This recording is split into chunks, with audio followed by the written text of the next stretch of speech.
Alors, Monsieur Andrew Jack. Parce qu'on fait partie des 5 millions. Des 5 millions, ça veut dire des Français qui habitent, ou les Européens qui habitent en Grande-Bretagne et les Britanniques qui habitent en Europe. Et moi-même, je n'avais pas le droit de voter dans le premier référendum. Étrange que ça peut vous apparaître, mais nous, on n'avait pas le droit de voter et nous sommes paradoxalement les plus concernés. J'ai 3 filles, dont 2 ont réussi à obtenir la nationalité française, une a été refusée, et moi-même et ma femme, on est devenus français cette année. On est devenus français, on n'avait pas besoin avant, on se sentait bien européen, et maintenant avec tout ce qui s'est passé avec le vote sur le Brexit, la seule chose que j'espère pour la France, c'est que vous avez bien appris de nos erreurs anglaises pour ne pas faire le Brexit vous-même. Voilà. D'accord. Et vous pensez qu'il y a une chance, après cette marche, que nos concitoyens, parce que vous êtes toujours nos concitoyens, européens, hein, quoi qu'il advienne, peut-être arriveront à retourner l'histoire dans le bon sens? C'est mon espoir. Je crois que de toute façon, il n'y a même pas Mr Bean qui aurait pu gérer plus mal les négociations sur Brexit. Mais c'est très difficile. Maintenant, les Anglais sont un pays relativement fier et ils ont voté. Et est-ce qu'ils vont avoir le courage de se remettre en question quand ils se rendent compte que Airbus va revenir en Europe? Nissan, c'est une entreprise française à la limite. Est-ce qu'avec tous les problèmes de juste à temps qui vont être faits avec la World Trade Organization barrière pour les frontières, est-ce qu'ils vont continuer à fabriquer les voitures en Angleterre?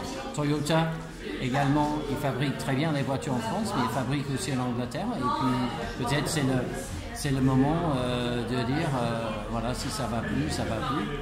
Et l'industrie de la voiture anglaise est en fait dans les mains des Allemands, des Indiens, des Chinois, des Japonais et aussi PSA qui a acheté Opel avec Vauxhall, qui a des grandes usines aussi. Bon, il n'y a pas que l'industrie automobile, mais c'est un bon exemple. Et là, hier, j'ai vu M. Dyson, qui est la personne qui personnifie le Brexit. Il vote pour le Brexit.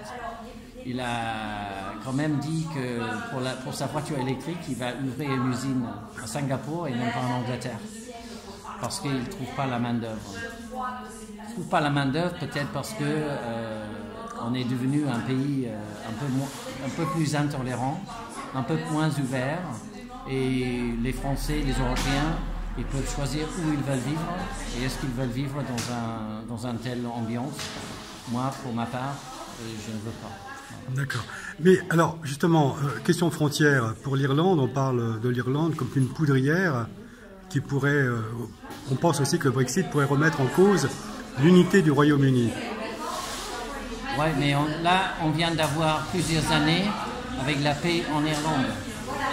Et je crois que les Irlandais du Nord ou du Sud vont quand même peser les pour et les contre de revenir à du IRA, à des troubles, à du terrorisme, à des morts quotidiens par rapport à la possibilité d'être mobile avec la logistique, avec les personnes, avec le travail et peut-être... c'est une opportunité inattendue que peut-être l'Irlande peut se réunir et après ça peut redonner confiance pour l'Écosse de retenter un référendum pour se séparer également. D'accord. Parce que l'Écosse a voté, je ne sais pas quel pourcentage, mais énormément pour rester dans l'Europe et avoir un diktat de Londres pour sortir de l'Europe. C'est pas vraiment dans l'air du temps pour les Écossais. Donc vous pensez que l'accord du Vendredi Saint pourrait être mis en action par les Irlandais, l'accord du Vendredi Saint, qui permet justement un vote sur la réunification de l'Irlande? Je ne suis pas un expert sur l'Irlande, mais je peux répondre ça un peu personnellement. Quand j'ai grandi, on allait au cinéma, il y avait des alertes à la bombe. Quand j'allais à la piscine, et là j'habitais dans une ville 80 km du nord de Londres, on avait des alertes à la bombe très souvent. Et même sur l'Angleterre. Et toute initiative qui peut faire revivre cette intolérance, cet fanatisme, cette culture d'un pays est pour moi complètement néfaste et n'a rien à voir avec les priorités pour l'Europe. Je dois dire aussi, je suis critique de l'Europe également. L'Europe doit aussi mieux se vendre, doit expliquer à quoi ça sert. Maintenant, les Anglais commencent à se rendre compte qu'il y a beaucoup de choses qui vont être impactées beaucoup, mais ils auraient peut-être pu éviter ça en expliquant beaucoup plus à l'électorat anglais de manière très simple à quoi ça sert.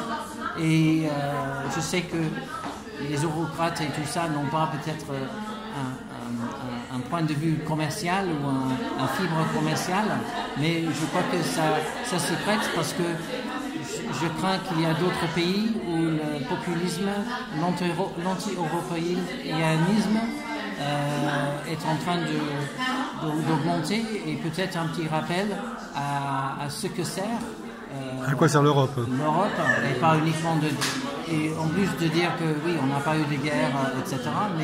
Mais vraiment concrètement, je crois que ça aiderait les gens à avoir une meilleure opinion, mais aussi d'admettre que ça doit être réformé également. Andrew, thank you very much. Merci, thanks very much.